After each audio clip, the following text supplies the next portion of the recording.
Well, we are here again with the live streaming. We are starting now session number 10 about bringing the community together. This is a very long session, but a very interesting one where we are going to show different tools, plans, etc. Produced by both the TInnGO and DIAMOND projects. And I am going to give the floor to Hilda Romer from the University of Copenhagen, who is the technical lead of the TInnGO project.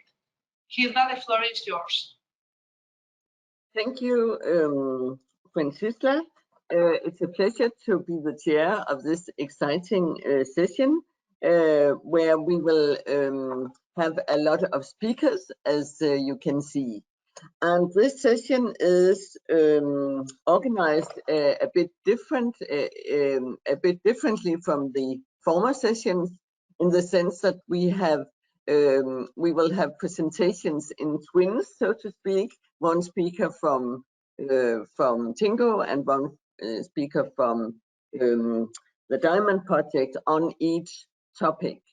And I will present the speakers all along and start with the two first ones, who are going to focus on, the first cluster here will focus on the TInnGO Observatory and the Diamond Toolbox, self-assessment for service operators, and fairness and inclusivity. And speakers here are Claire Prieto, who works as a communication officer for LGI, where she leads communication activities for Horizon 2020 and a range of other interesting projects.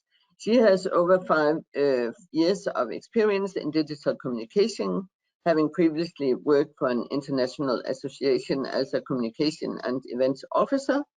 And Claire has a degree in law and journalism from University of Carlos in Madrid, and also a degree in civil procedural law from another university, and a master in digital marketing. So Claire is well educated. And Miha Tufis is the second speaker, and he is substituting. He has kindly agreed to substitute another speaker here.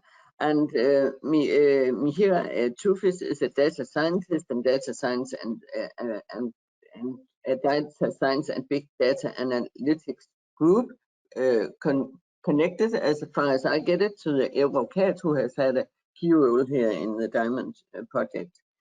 Miha Tufi is a data scientist, yes, and holds a joint data mining and knowledge management master from Polytechnic Nantes and Eastern Piedmont, Italy universities, and a PhD in computer science from the Sorbonne University Pierre and Marie Curie Center in Paris.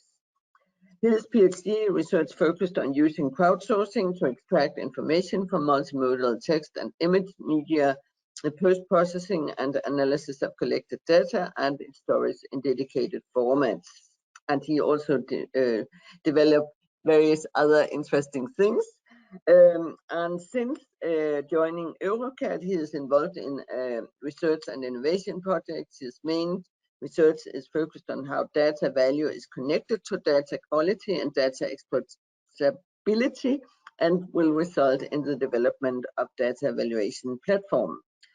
And he also participates in various other projects. We are looking forward to your presentations, and Claire, please, I think you are the first speaker. Please go ahead. Thank you, Hilda. Just waiting to share my screen. Yeah.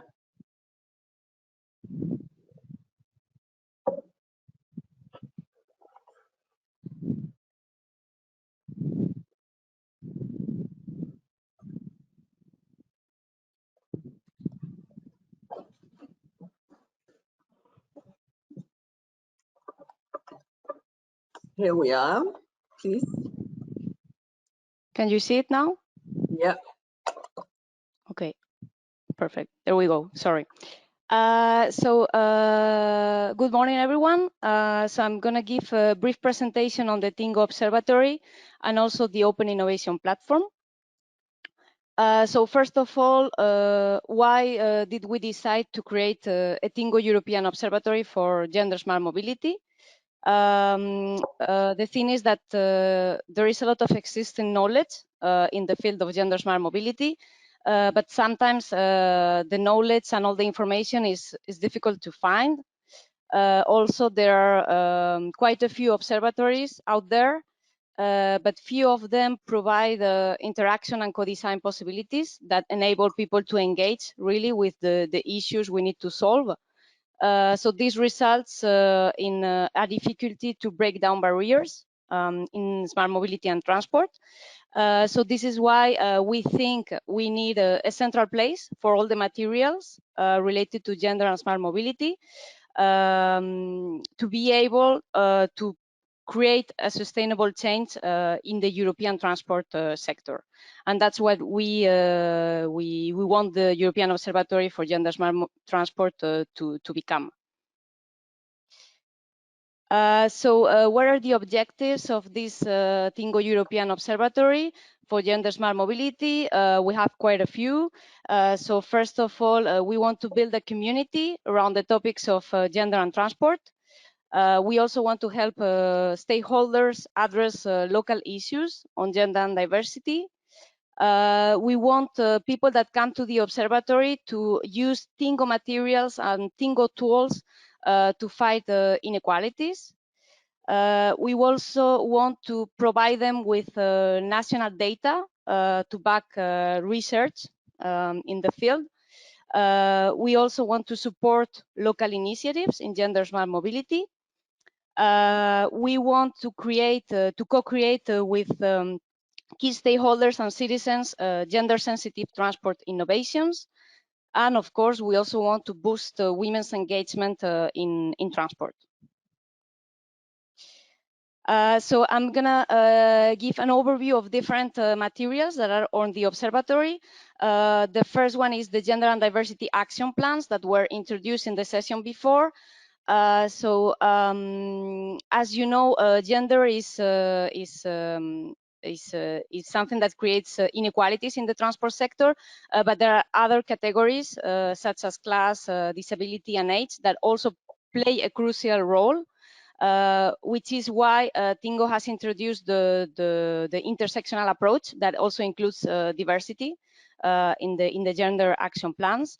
As my colleagues explained before, so the TInnGO project has produced 11 gender and diversity action plans in different contexts. So here you can see the list of the countries. And you have two formats for these gender and diversity action plans. You have the policy briefs with more detailed information, but you also have explanatory short videos that have been done by hub leaders in which they explain how they implemented, they developed those gender and diversity action plans.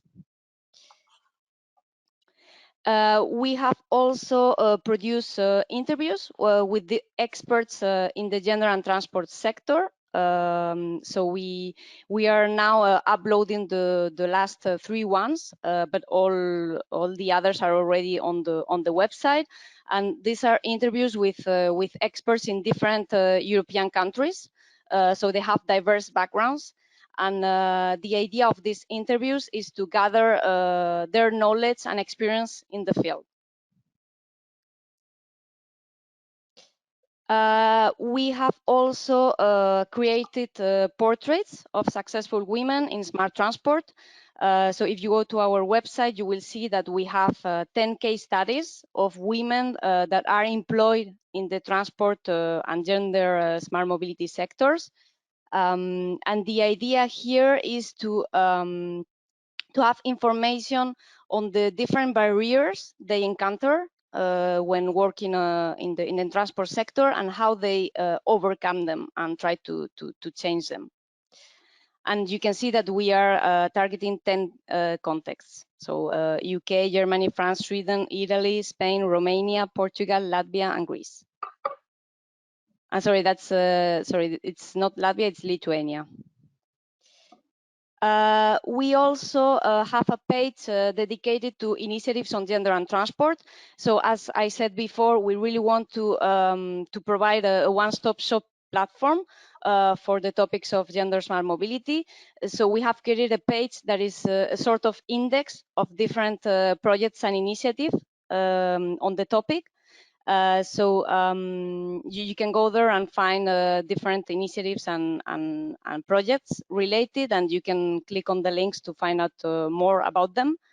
So if you see a project or initiative that is not already there, you can let us know, and we will add it to this index page.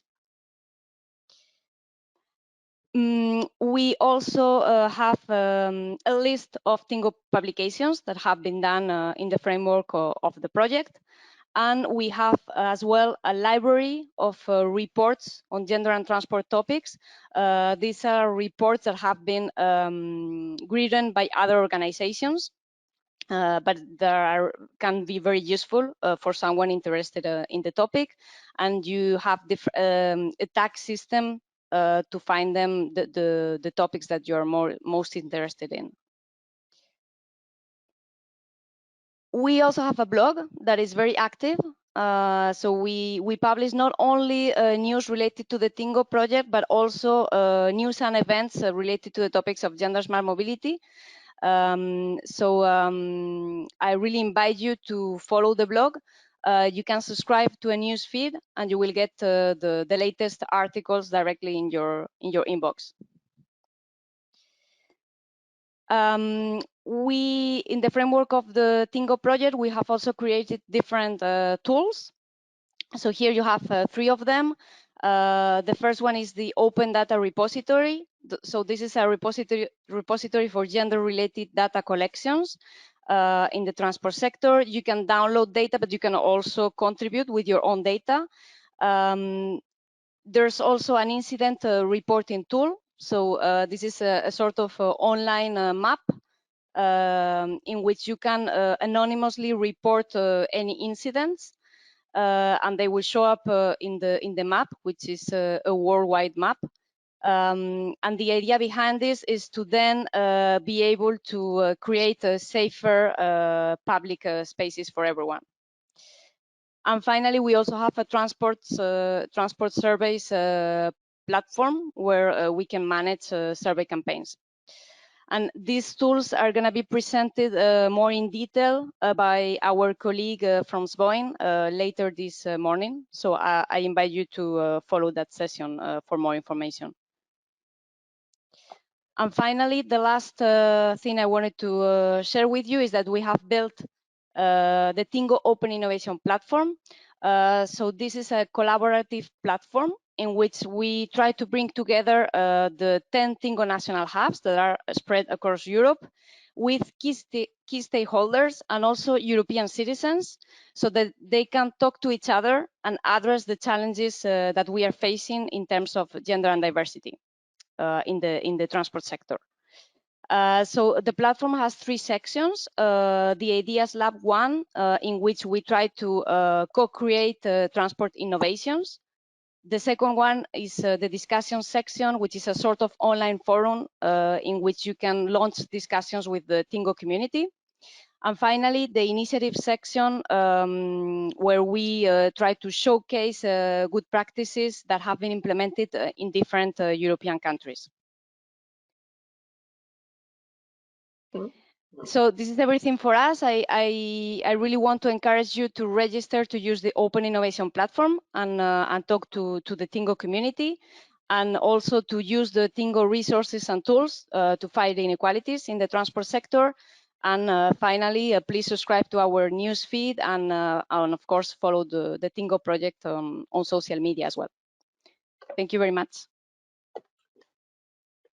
Thank you so much, Claire, for a very vibrant introduction here to the TInnGO various platforms, and you really kept the time very, very precisely, 10 minutes. So I'll just go on and give the word to Min.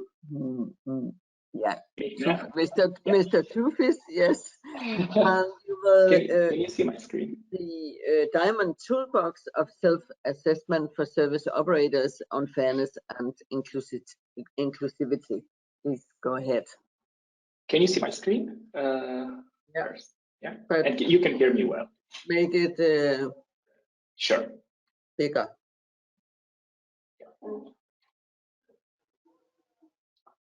Okay, so I'm Ignatu Fish, and I will be substituting my colleague Luca Piras, who has prepared all this this nice presentation for you today, but unfortunately cannot speak for a few days. So very nice to meet you all and to talk to you this morning. I'm going to talk about Toolkit for Fairness in the Diamond project. And as you can see from the title of the presentation, it will refer to the demonstration of the Toolkit for Fairness, and we're going to touch about the topics on the benefits and the potential impact of it. This is the outline of the presentation. So, quick word on the motivation behind the project, then an overview of the toolkit. Then I'm going to show you briefly how the toolkit looks like. And then we're going to touch on the potential impact of this toolkit. The motivation is there are several perspectives from which determined us to work in this project, to start this initiative and develop this toolkit.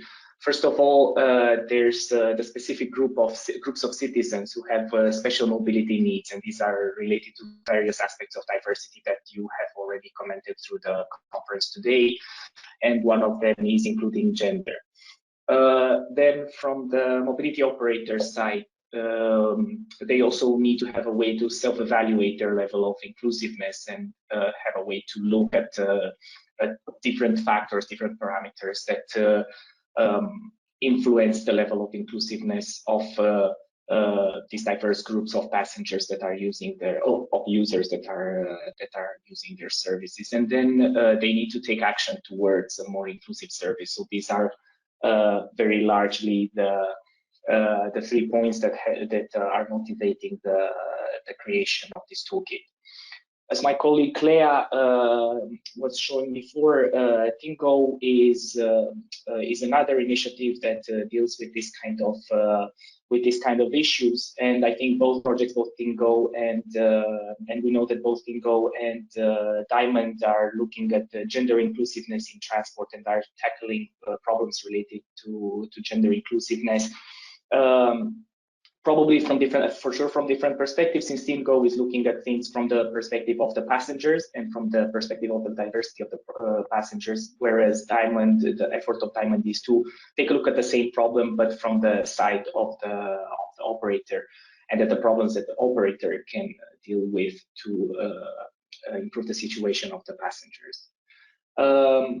Quick overview of the platform. As I was saying, we're looking from the perspective of the mobility operator who interacts with the platform, with the Toolkit for Fairness, which in turn is able to, after applying a series of algorithms, is able to produce inclusiveness scores, recommendations, and factor correlations, which, if taken into account by the operator and turned into actions, can lead to improving the inclusiveness in the service that they are offering. Who is this toolkit for? Well, it's for all stakeholders all stakeholders who are offering transportation services. So this can be transport operators, can be transport planners, businesses in the mobility as a service sector, and of course public administrations. Now let's take a quick look at the demonstration. I've selected a few screens from the Toolkit for Fairness that we have preparing. we have been preparing. As you can see, first of all, we are dealing with 4 use cases. So first of all, the metro and railway systems, then vehicle sharing services, autonomous vehicles, and finally employability in the transport sector. So what a mobility operator would do first would select the use case in which they find themselves in, at the moment, and then, as I was mentioning before, on the topic of diversity, we have created several filters. Actually, there's one missing in this screenshot, but not a problem. So we have created 5 filters. One with respect to environment, another one to age, gender, discrimination, and what we are calling illness or discapacity.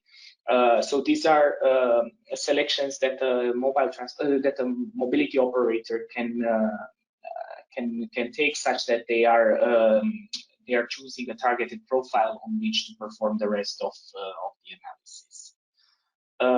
Then the mobile transport operator is guided to an evaluation, a self-assessment questionnaire, which is an evaluation of their own service with respect to the segmented profiles. So they need to answer a set of questions with respect to their service, which will then be continuously processed in the toolkit. In terms of results, well, first of all, they are receiving a global score, which is incorporating, so this is a very high level score, it's incorporating it's aggregating rather all the factors that are contributing to these fairness characteristics that we are using, that are contributing to this score, such that they can have a more general view of where they are sitting. And then they can start drilling down in this under this score, so they can look at factor-specific scores. So this is still high level, but it's one level more concrete than what we've seen in the general score before. So they can look at the capacity to meet required needs, at accessibility, at safety and security, and get a score for each of them. Whereas this axis over here on the horizontal axis, they can translate this score into something more actionable, let's say. Then they get a set of drilling even further. They get a set of recommendations based on the answers that they have given, and different algorithms that we have. I'm going to briefly mention in a second. We generate a set of recommendations that they can take into account to improve inclusiveness in their service. And even further, we have an inference engine that is able to pick let's say the pain points, the factors that should be addressed by a mobility operator, and look at the other factors that are influencing these factors, that have the most influence of these factors, such that they know how they organize their interventions. Okay, now quick look under the hood. Not going to go too technical over here. So this is a very general overview of the schema of the whole system that we have over here. So the whole evaluation process is data-driven, and we are relying on data that has been collected through satisfaction surveys and through various surveys on the field and online, plus the satisfaction surveys and the user and the self-assessment questionnaire that you have seen. So these things are informing 2 different types of processes: an analytic hierarchy process that you've seen over here, and that is able to estimate the relevance of each factor for the selected segments. And then we have a Bayesian network, which is able to detect correlations between the different fairness characteristics, and this feeds into the scores, the recommendations, and the inference engine that you've seen, that I briefly showed you before. Okay, now in terms of potential impact, there are three main areas where there are potential impacts for the Fairness Toolkit. In terms of social impact, we're seeking to improve the diversity-related, including gender-related aspects of mobility. We know that the European Union has several initiatives in this respect and is leading the way to a more inclusive society. And I think the Diamond project and the deployment of such a toolkit can really help with this and can be expanded to other diversity-related areas such as sexual diversity, sexual orientation, nationalities, things like this. Then in terms of economical impact, the results of this can be exploited by consultancy companies, first in the transportation sector, but the results can be generalized to other sectors, and there is a technological transfer that has to be taken into account over here. The potential for a technological transfer that can be taken into account over here. And then from a scientific standpoint, these are valuable contributions to the fields of decision support systems and can advance the state of the art in this field. This is just to briefly mention the most obvious ones. I'm sorry to say your time is out, yeah. And now you are there. So thanks a lot. Thank you. Yeah, thanks a lot. Yeah. And for this also very interesting presentation, I'm sure that we will return back to issues of both of these, both of Claire's and your representation presentations here. But now I would like to welcome the two next speakers, twin speakers. Hilda, excuse me. Yeah. We are going to land one question to the audience, a kind of very quick survey, so they can answer these questions and give us their feedback. Okay. You are going to run that now? It's just one question. Yep. Okay. We are launching it. Yeah. Thank you.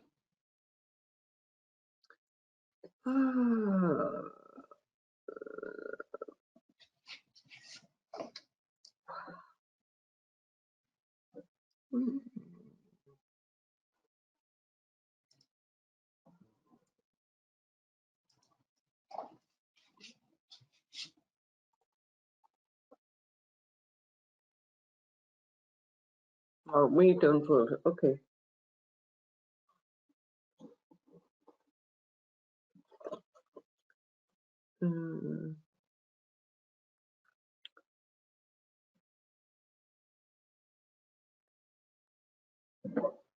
A third of the audience has already sent their answer, so let's wait a bit more, some seconds.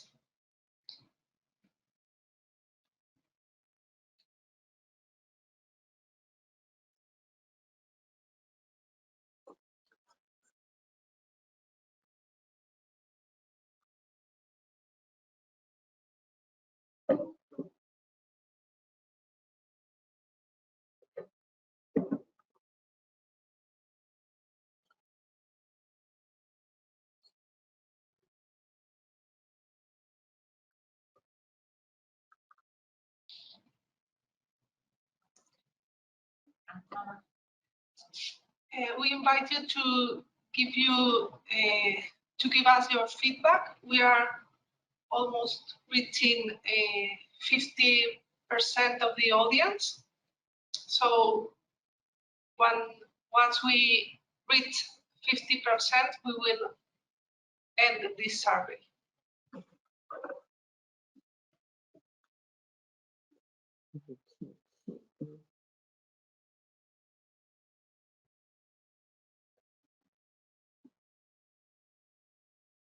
Okay, here we have the result of the survey.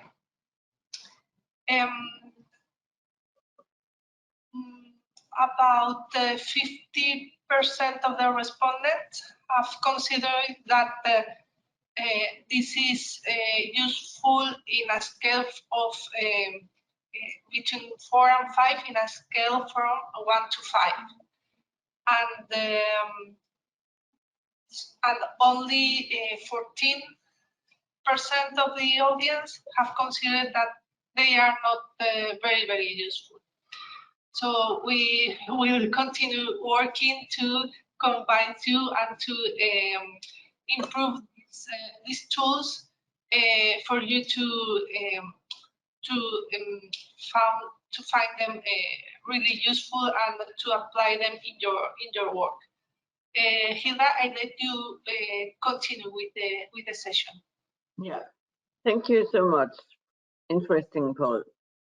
Yeah, the second topic to be addressed in this session is hubs as beacons of engagement in TInnGO and DIAMOND, corporate social responsibilities, protocols, and white papers. And speakers here are Francisco. We use the first name, right? Francisco, exactly, yes. from the ITEC, and then Kathleen Schöne from the TInnGO project. And I don't know how much I will present you. Francisco is a naval engineer with a PhD in transport infrastructures and transport systems, CTO and founder of ITEC, assessor and consultant and researcher in the transport sector for more than 20 years, currently working on inclusion and CSR, corporate social responsibility protocols in the transport sector. And Kathleen Schöne is from the Technische Universität Ilmenau and part of the TInnGO project. She is a researcher at the Institute for Media Technology at Ilmenau University of Technology in Germany.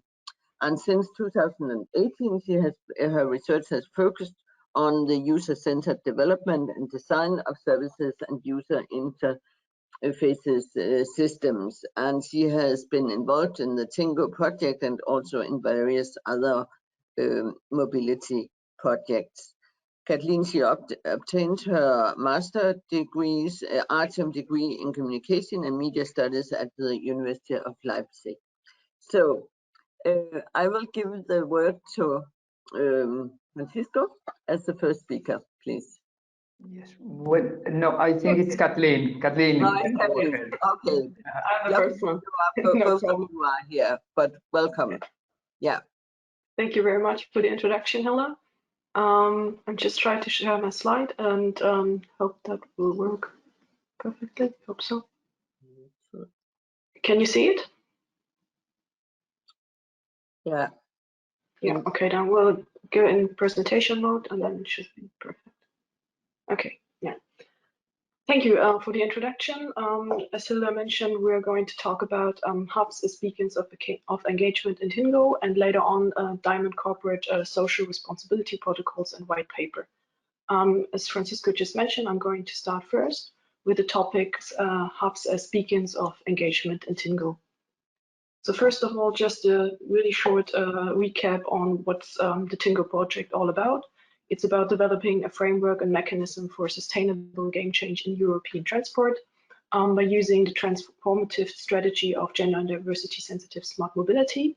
We're addressing gender-related contemporary challenges in the transport ecosystem and women's mobility needs. And finally, hopefully, creating a route for gender-sensitive smart mobility in European transport, which considers the diversity of user groups.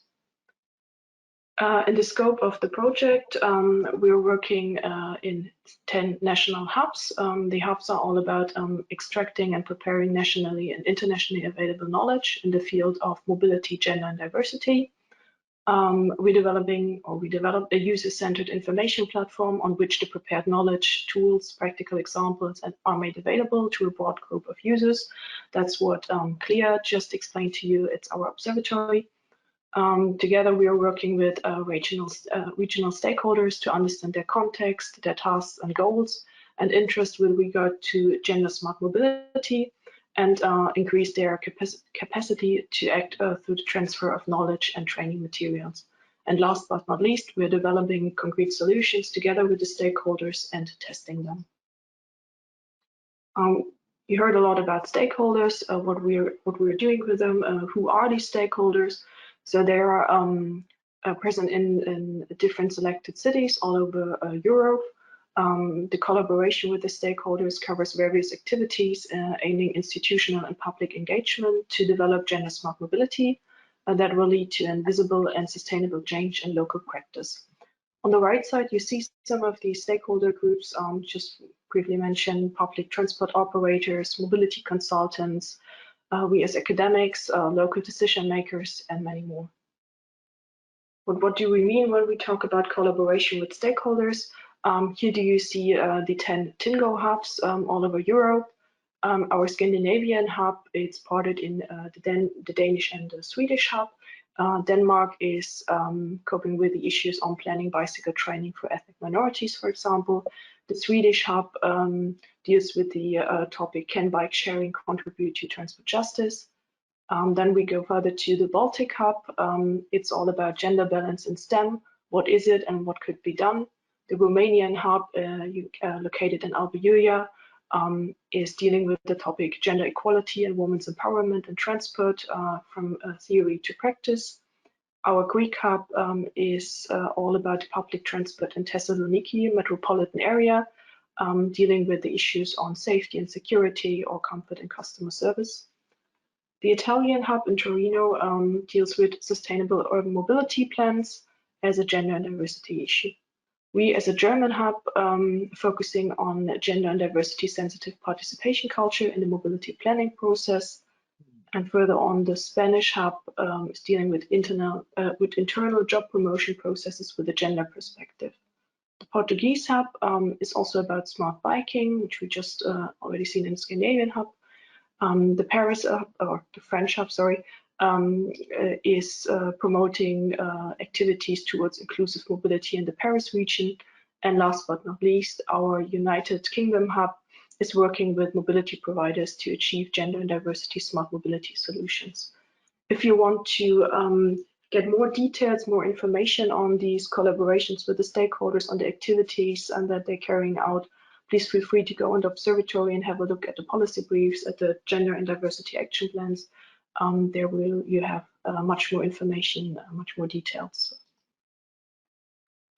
What's happening with all the collaboration, with the results, with the experience from our TInnGO project? We as the hubs, we provide these methods, approaches, data and materials and many more to inform, explore, share and replicate and to follow up on. Of course, we also provide via the platform the exchange, collaboration, engagement and learning from each other to promote gender smart mobility in the transport ecosystem. On the left side, you see some examples for methods and tools. So here we talk about our mentioned gender and diversity action plans, the gender smart indicators, but also different TInnGO reports and deliverables and many more. Also some good practices you can find on the platform. There you have information on initiatives. You will find a lot of interviews there with female entrepreneurs or leading employers in the transport sector. And so you have their exchange of knowledge, experience and information and many more. Other materials that you find are training material. So from our experiences with the hub work, we have different training modules here, also with all the methodology work in the project itself. So you, for example, can find models on evaluation and many more. And last but not least, our work as hubs and as the project also delivers a lot of data. So you find our data on the repository, on the TInnGO repository, for example, from our TInnGO survey with 4,000 participants, 400 from each hub, from each country, and all about mobility and gender. So feel free to go on our website, on our observatory and the repository to get more information on everything that I just mentioned, but also on, for example, design ideas, co-creations and discussions. So that's all from my side, and I would just hand over to Francisco. Thank you. Thank you very much, Kathleen. And thanks, Hilda, for your nice introduction. Kathleen, you pass the slides, okay? When I say. Good morning, I am Francisco, the technical coordinator of Diamond. In this part of the presentation, we are going to introduce the corporate social responsibility protocols as defined by the Diamond project. Next, Kathleen. Okay, this is the list of top 10 factors influencing the fairness in the employment today for women. A weighted hierarchy was defined by applying the analytic hierarchic process and a Bayesian network analysis to data collected through preferences surveys, with 87 respondents and satisfaction surveys with 233 respondents. The two topics in red show it to be extremely important for women in the framework employment today. Opportunities to change, shift, or reduce working times, especially for those with small children, and employment opportunities should be advertised widely and all applications welcome. Next, Kathleen, please. At least one recommendation was generated and validated per each top 10 factor. Recommendations were generated by three sources: workshops with external experts, the interdisciplinary panel of the Diamond project, and members of the association WAVE. And finally, these recommendations were validated through surveys by at least 5 experts and with more than 80% of positive votes. Next. These recommendations were classified in 3 categories. Category 1, with recommendations that make women love the transport sector to work in.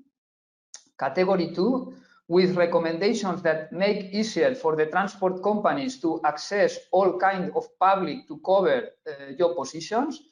And category 3, with recommendations influencing on the fairness in the employment of the transport sector, acting on both employee and employer in a mid and long term. The next, please. These recommendations were then prioritized from 2 points of view. From the point of view of the relevance of the top 10 factor addressed by this recommendation, and from the point of view of the impact on all the top 10 factors. According to the first criterion, the most priority recommendations will be those addressing the top 10 factors with the highest weight in the weighted hierarchy. Regarding the second criterion, the implementation of each recommendation was simulated by Bayesian networks, and recommendations were prioritized according to their impact on the satisfaction of all the top 10 factors. Next, please. About recommendations in category 1, from the point of view of the relevance of the top 10 factor which is being addressed, the most priority recommendation will be to provide options for working from home, teleworking, or remote working. And from the point of view of the impact on all the top 10 factors, the most priority recommendations was exactly the same. Next, please. About recommendations in category 2, from the point of view of the relevance of the top 10 factor which is being addressed, the most priority recommendations were gender-neutral employment advertisement, fair progress flexibility with women in the maternity period to avoid glass ceilings in the professional development process, equity plans going beyond legal statements, and all roles or vacancies are open and available for both men and women. And from the point of view of the impact on all the top 10 factors, the most priority recommendation is a fair progress flexibility with women in the maternity period to avoid glass ceilings in their professional development process. Next, please. About recommendations in the category 3, from the point of view of the relevance of the top 10 factor which is being addressed, the most priority recommendation is an equal access for all employees to training and development opportunities for general upskilling, transferring roles and flexibility of training delivery. And from the point of view of the impact on all the top 10 factors, the most priority recommendations was the same, was exactly the same. The next. The Diamond project did a foresight to the future and to the off-site job positions about fairness in the employment for women. About the future, preference surveys were also raised to respondents in the scenario of a logistic based on drones. And no significant differences in the top 10 factors influencing the fairness in the employment were found regarding the top 10 factors in the current framework. About off-site job positions, an additional analysis filtering data for women working in off-site job positions in the transport sector was carried out with 8 respondents in total. The top 10 factors with the highest weight was security staff available to intervene in case of need. And the recommendation that was generated and validated to address this topic was human resources support for post-harassment trauma. The next. And now I leave the floor to my colleague Jenny from Dublin, who will present the white paper generated by the Diamond project. Thanks very much.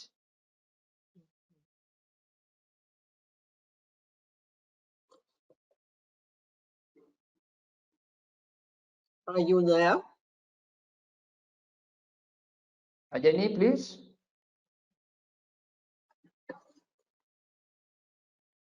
Hello.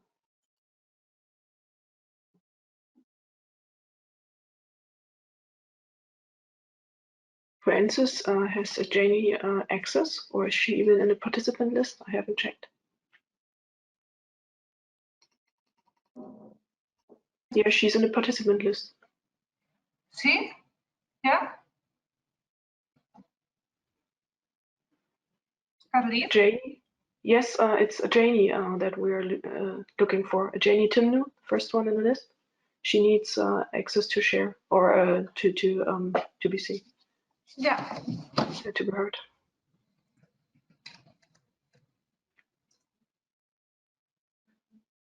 She's not on the list, but Yeah, she is on the list. Oh, she was is some not minutes ago. Can you hear me now? she can introduce herself. Janie? Did you just Yes, said something? I can. Ah, perfect. Yeah, I can. Pardon me. I was trying to send a message, but Could you and I introduce couldn't unmute yourself? myself as well. Okay. Okay, so I'll just proceed.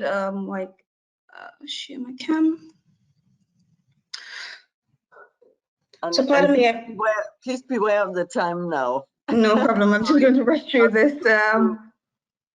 No problem at all. So while Kathleen is sharing the slides for myself, I will just begin with the presentation.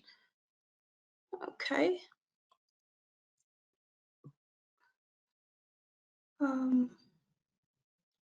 So Kathleen, are you going to share the slides, please? Yes, I thought I was. Oh, sorry, I can't see it on my end. No, for instance, I guess she, yeah, just give me a second. No problem. Cheers. So yeah. you should see it now, and now it's presentation mode. Okay. Yes, it is. Thank you. Sorry about this. Okay, yeah, I can see it now. Okay, so hi. So pardon for the delay, everyone. So my name is Jenny TInnGO. I'm actually a researcher on the Diamond project. And I'll be talking on the white paper, which is a conclusion of the Diamond project titled Addressing Gender-Specific Needs in Europe's Current and Future Transport System. The white paper would be is a collection of Diamond's gatherings on findings and recommendations. So the white paper is a collection of gatherings and findings and recommendations that are applied in the confines of the public transport, autonomous vehicles, bike sharing, and women as employees in the public transport industries. The considerations include the key issues and actions in line with fair and inclusive practices. Next slide, please. This slide informs on the pillar within which a Diamond project is retrieved, with questions including the factors affecting women's travel choice, how these factors discriminate different modalities, and how different job characteristics or contextual factors in transport affect gender balance or female employability. And then lastly, it was touching upon the factors influencing the career choices for women in different groups and area in relation to work in transport. Next slide. With the next slide, we're looking onto to note before going into the key findings, the key factors affecting travel choices were seen to include the likes of safety and security, the frequency and operational hours, the links to facilities and autonomous vehicles simultaneity, and trust in technology. With that on the page we're currently looking at, we see the key findings that are relevant, how these key findings affect modalities. And number one, this is for that of public transport users. And among others, we see the likes of adequate personal space being mentioned, layout of seating, the walking time from point A to B, so station to point of interest, intermodal options, connections and integrations of alternative shared mobility modes, safety and harassment reporting points, visibility of the surrounding area, appropriate services and facilities within the transport infrastructure, and lastly, reliability of service modes in terms of time, price, and security. Next slide, please. With that of autonomous vehicles, we also see the likes of perceptions of the modes and the impact on building sustainable society. We see the matters of interactions being mentioned. We see importance of controlling speed of the vehicles. We also see matters relating to comfort, that is being able to perform simultaneous tasks while driving the vehicles and in a comfortable environment. We see the likes of trust of technology being prompted as where we see importance of transmit of potential users to feel safe when driving in bad conditions, etc. As well as lastly, the well-being of others, plus matters of health being linked to people's feelings, especially when they're driving without steering wheels. Next slide, please. With the factors affecting women's travel choice of bicycle sharing, we see the need for campaign awareness, facilities and docking stations or facilities being inadequate or unsafe when cycling. We see the need for safety and security, the lowering of speeds of other vehicles that have been shared. We see the need for bikes with children's seats and trailers for carrying kids or cargo bike. And we see the need for also weather cycling friendly infrastructures amongst the many. Moving on to my next slide. Touching upon the factors affecting career choices for women in different groups and areas in relation to work in transport. And amongst the many, we see job segregation. We see the likes of demand factors, especially in line with recruitment and retainment.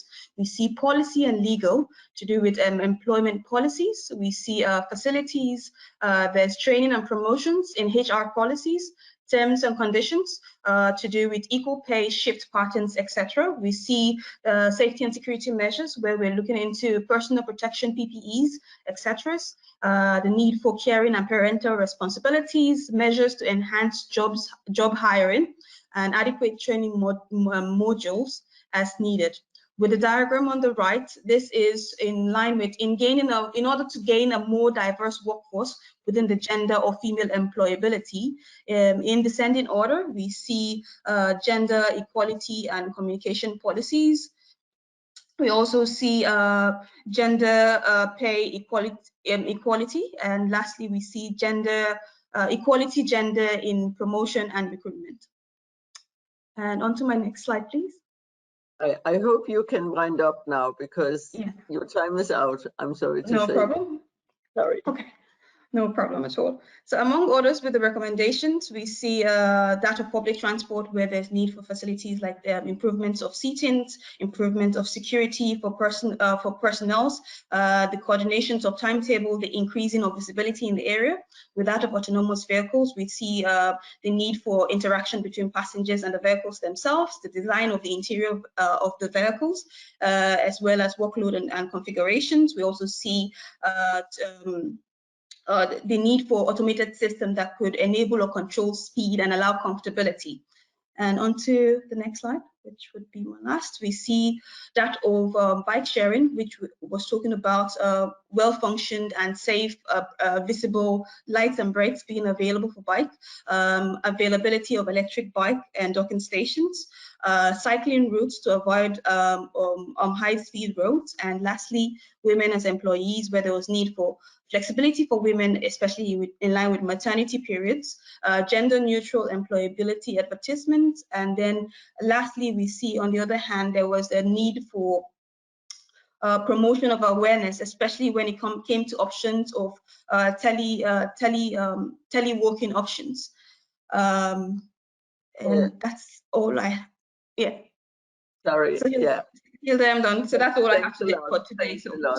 And I'm sorry to push you, but we are running 10 minutes late already, which is not your fault, but thanks a lot. No problem. And we will make a quick leap into the third topic in this session, which is the open data collection and the repository. And it is with Fotis Litopoulos from TInnGO and Andrea Gorini from the DIAMOND as speakers. And while we are getting, Fotis is getting ready, I will introduce him. Welcome, Fotis. Fotis is a computer and informatics engineer with a PhD degree from the University of Wisconsin-Madison in the US. He has served as a research academic, Computer Technology Institute, and has taught at City College affiliated with University of Sheffield, and also at University of Thessaloniki. And you have, Fotis has also been participating in many very interesting and path-breaking concepts or projects, and we are looking forward to a presentation here. And this twin presentation is done with Andrea Gorini from the Systematica and connected to the DIAMOND project. And Dr. Andrea Gorini is an environmental psychologist with experiences in human behavior in transport systems. And since 2019, he collaborates with Systematica as transport research consultant, as a research consultant. He is currently involved in the Horizon Diamond project aimed at, and we all know what it is. We are looking forward to your presentations. And I see that Fotis is now ready to start. Please go ahead, Fotis. Thank you, Hilda. I'm Fotis Litopoulos, General Manager of Boeing, the Technical Coordinator of TInnGO. I hope you see my presentation now. Yeah, we do. Okay. So let me just start. So basically, the definition of, I'm going to give the first part of this presentation, and then Andrea will follow. I'm going to give the TInnGO perception point of view, and then Andrea will give the point of view of the DIAMOND project regarding the open data and open data repositories. So according to the open definition organization, open data is data that can be freely used, reused, and redistributed by anyone, subject only at most to the requirement to attribute and share alike. So what we usually say is that we use the acronym FAIR for the properties that the open data must adhere to, which stand for findability, accessibility, interoperability, and reusability. And these properties have to do with the metadata and documentation that is associated with the data that are public, standard identification, different formats, search engines that they're advertised in, open data repositories and registries, and also apps, open tools, and open software that they can be used with, and also very important, the IPR and the licensing, which have to be not very strict.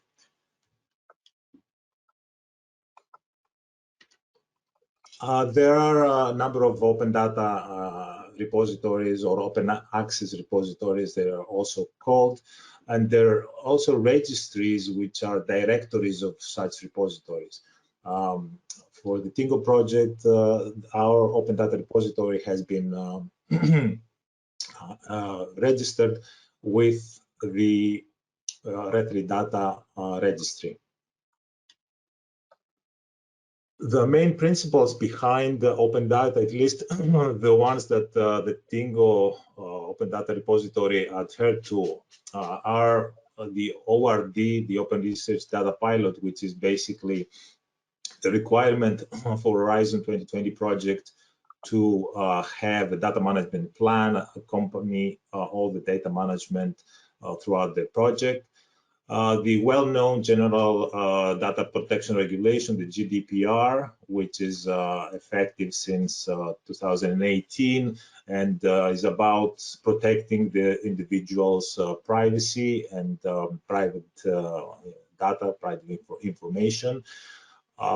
And also the open access mandate, which is also a requirement for the Horizon 2020 project to have all the research publications, scientific publications, public, and provide open access to them. Some guidelines, standards, and services that can be used for developing or maintaining an open access data repository are listed here in this slide. We in TInnGO, we have used the UK reshare example, which can be found through this link up here, and also the specifications and guidelines specified from by the Open Air organization. The service protocols can also be used for more standardized accessing through, for example, the Open Archives Initiative Protocol for metadata harvesting, available through these links. Standardization for the identification of the shared data collections is provided through the digital object identifiers, for short we call them DOIs, and persistent identifiers, for short called PIs. DOIs and PIs are provided by different organizations. For example, DOIs from DataSite and PIs from EPIC. In our implementation, we have used the PI service. Licenses are also defined in the open definition, Open Data Commons, and the well-known Creative Commons provide also licenses for open data.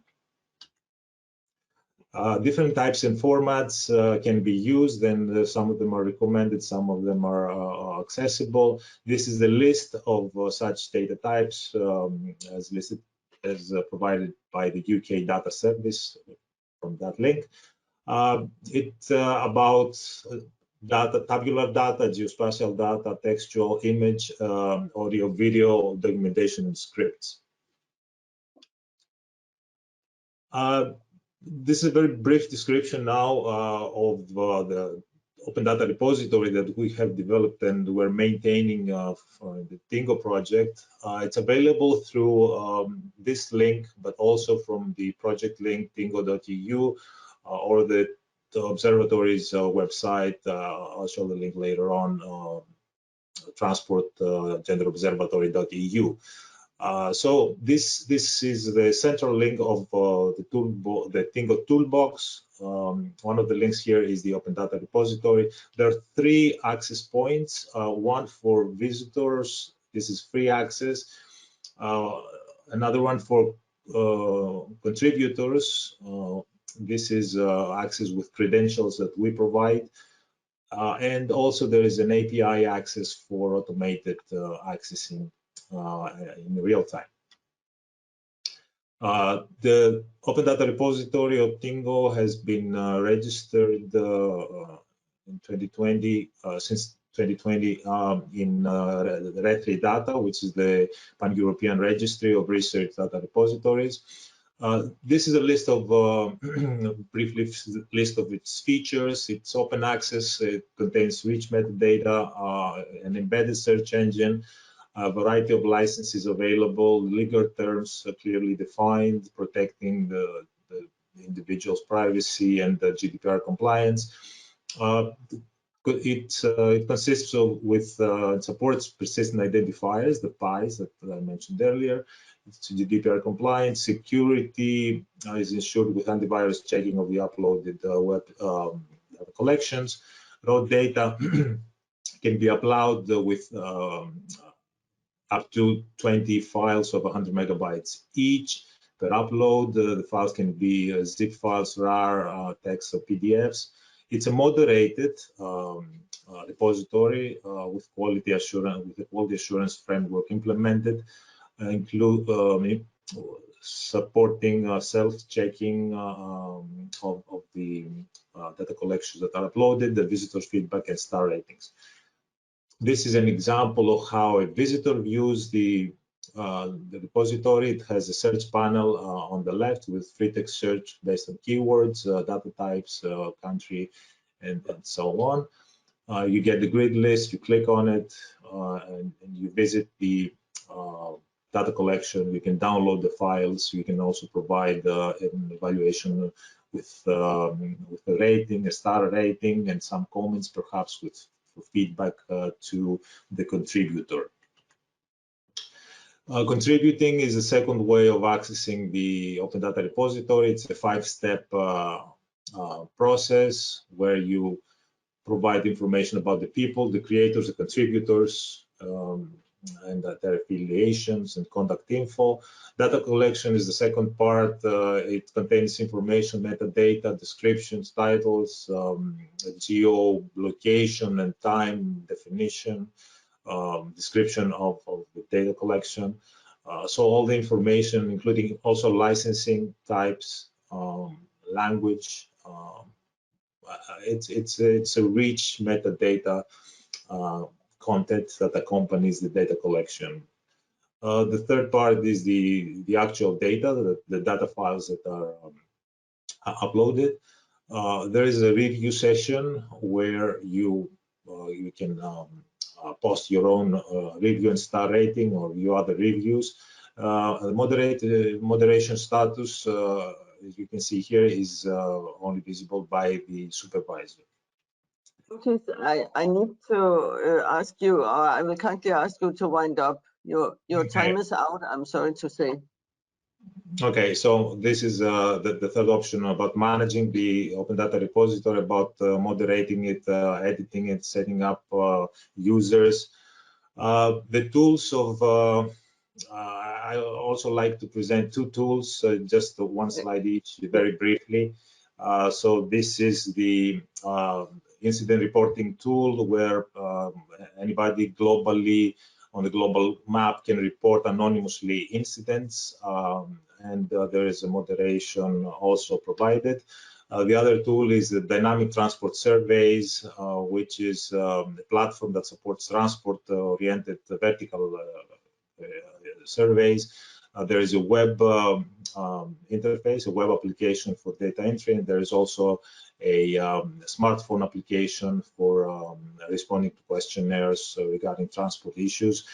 This is in 13 languages and has also a management platform where someone, provider, can manage the survey campaigns. Topics for discussions, if you want. This is the last slide. Thank you for your patience. This is about questions about why are people in organizations reluctant to share their data, and here are some answers. I mean, we can discuss this later in the panel discussion session, and what's going to be the next day regarding these tools. Also some questions that have been asked in other panels as well. Thank you for your patience, and thank you, Hilda. Thanks a lot, Frutis. I'm sorry to push you, and we will hurry up and go to the next and final speaker, who will also have allocated 10 minutes. And afterwards, I will suggest that we exceed the session perhaps by 5 minutes so that we can have some questions, because we are really running late now. Okay, please go ahead, Andrea.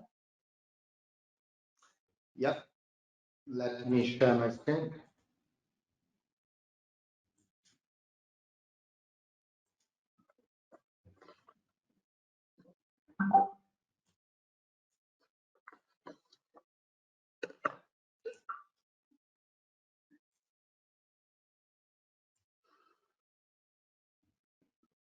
Can you confirm you can see the presentation and not the GoToMeeting dashboard? We can see you and the presentation. Okay, not the interface of the GoToMeeting, right? No, the interface, Andrea, no the interface. Okay, perfect. So I try to be very, very briefly. I see we are very late considering the timeline of the program, and I want to let's say I will show you some of the results and the methodology of the Diamond project for collecting data. Systematica was responsible for the work package dedicated to the data collection phase, which was not easy to be performed. But side of giving you some, also to consider the time limit, side of giving you some detailed information about the, let's say, the repository itself, I would like to stress like a 3-step process for the data collection of both the project, I think, both for Diamond and TInnGO. So let's say first, the data collection was not easy, and the starting from scratch, I mean, it was difficult. I mean, there were several relevant contributions already available, but I think that the main contribution of both the project, TInnGO and DIAMOND, is to has built up a theoretical framework for further data collection. So if I think, for example, at the very first data collection phase, which was based on the literature review, so now we have a theoretical framework which could guide future research for an upcoming research project about the needs and expectation of women in transport systems. So first, let's say now we have a framework, and I can show you. I will skip part of the slide, but I want to. So this is the general methodology of Diamond for collecting data, and as you can see, we start from a very qualitative, let's say, research approach, combining literature review again and focus group to define the fairness characteristics. This is the core of the Diamond project. So now we have as open source, fully available, a paper which draft the entire, let's say, the entire system of needs of women as users of public transport and workers in the transport system. Then we combine very different approaches for collecting data, both quantitative and qualitative. And as a result, we have built up our own database, which will feed the database of TInnGO for sure. And above all, let's say the data repository shown by Fotis, I really appreciated the previous presentation by him, both in terms like the results of the project, but also like the policy and let's say the GDPR compliant rules we follow during the data collection phase. So the data repository of TInnGO and the toolbox of Diamond represent the second step, let's say the intermediate step. So now we produce data through these two projects, and we are going to continue somehow data collection, for example, through the Diamond toolbox, which is meant to, from one hand, to support the activity of transport operator through the use of the toolbox as a self-assessment system, but also as a tool for collecting data beyond the end of the project itself. And So I want to skip to the very last slide, which I think is the third and last step, let's say, of the workflow. So we start from scratch. Let's say, I mean, the lack of information regarding the needs of women, I think, is part of the bias regarding this topic. And so we produce data. We produce also a theoretical framework to collect data in a structured manner, and we confront themselves on both different kind of methodology and hypotheses regarding the research. Now we are able to call for, I mean, to call for action for the European Commission. So in this last slide, you can see the guideline, a recent report from the European Data Portal, which define, for example, the dimension and metrics regarding the open data, which are becoming more and more available in the EU. And in the right side of the slide, you can see some of the most important repository from the European Commission of Open Data. And so now I think also thanks to one of our last revision meeting, let's say our reviewer of the Diamond project suggests us to get in touch, for example, with Eurostat. So the point here is to suggest them how to collect data to be let's say, more focused about the needs of women. And the core idea here is that the originality of the project was based on intersectional analysis. So now we are ready to ask for more detailed data directly, open one, and directly from the public institution in Europe.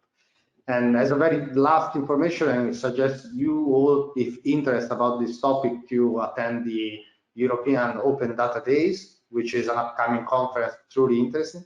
And I thank you for your attention.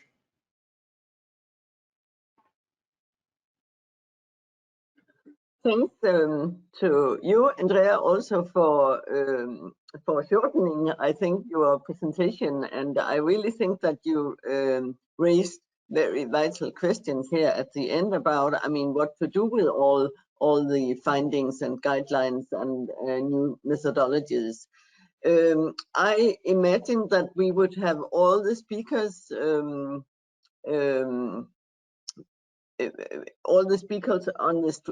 the screen now, so that we can have a 5 or 7 minutes question and answer session. I regret that the time is so limited, and I hope that questions can be asked and posted also on the chat or more directly to the speakers. So I don't see, please feel free we invite questions and comments from the participants now. Please write on the chat. And while people are putting themselves together and asking questions, I could also start asking and taking issue of what Andreas said about, I mean, about the ideas of how to convey all these findings and results to, for example, the European Union or to local authorities. I mean, we have been presented for a lot of guidelines, a lot of good ideas. Some of them are also overarching. I mean, the same ideas comes up as a result of quantitative methodology and also of qualitative methodologies. So I just wonder whether you have any considerations of how to bring these results further out to various municipalities, or how to work with them. Would anybody join in? Well, if you let me to start with commenting this idea, I think that the solution to this concern that you have raised is to work in a sustainability plan to continue with the work the day after the end of the project from both sides, from TInnGO and from DIAMOND. We have analyzed the same concept sometimes from two different perspectives. We have analyzed different concepts, one from DIAMOND and another from TInnGO, and we must put all together and see how all this knowledge can be brought to the real life of the citizens in order to do actionable all this hard work that we have done. This must be addressed by working in a nice sustainability plan or long-term plan after the end of the project. This is my point. Yeah. Any other comments? I don't see anything on the chat right now. Yeah, I think you are right, Francisco, but we also know that the projects, they will come to an end very shortly, and we also know that then people have other projects, and it's not so easy to continue things. I would take the opportunity also to mention that in the TInnGO project, we have worked up a TInnGO Gender Smart Mobility Charter. And when listening to the white paper from the DIAMOND, I think that the charter and what you presented in the white paper could be somehow merged or connected, because what we have been focusing on is more how to commit municipalities, research committees, European unions to continue what we have started here. And to work on these issues and to work up GADAP plans, etc., etc. I don't have the charter here, but perhaps we can take a look at it at the closing session today. And also, Andrea, when you talk about approaching the Eurostat, I know from statistical the transport survey people here in Denmark that they have tried time and again, to widen the perspective, to put in, walking and biking and all that. And it's not so easy, really. So I think if we can join forces here, there might be a possibility for change. Yeah, and if I could add like very short comment on this, I mean, it's not easy. But I truly believe that we could also approach like United Nations Women Committee. And if it's true, and I think it is, that the European Commission funds research projects in the region, in the European region, to also to teach us to collaborate among different countries. It's one of the objectives of an H2020 project to go ahead and to somehow to transfer and disseminate the results of the project above the border of the region. So I think in parallel, we could require our public authorities to act now, even though it's not easy, but also to transfer to different regions of the world the results of the project. Hilda, that's right. Sorry. Also, I would like to say on behalf of SBOING, I mentioned it before as well, that SBOING is committed to maintaining and managing the project outcomes, I mean the tools and the open data repository beyond the end of the project for as long as necessary. So both at the level of providing hardware support infrastructure, I mean, and management, and as well as moderation where necessary. That's good news. Absolutely. Yeah. Anything else? I think we have been also addressing a variety of issues here, and sorry that we end up with perhaps addressing the last speaker's issues more than in the beginning. But I think I will, since there are nobody in the chat now, I think I would thank you for your invigorating presentations here, and we'll see you in 10 minutes time for the second part of the session. Okay, thank you. Thank you very much. Thanks. Bye bye. Thank you. Thank you. Bye. Bye.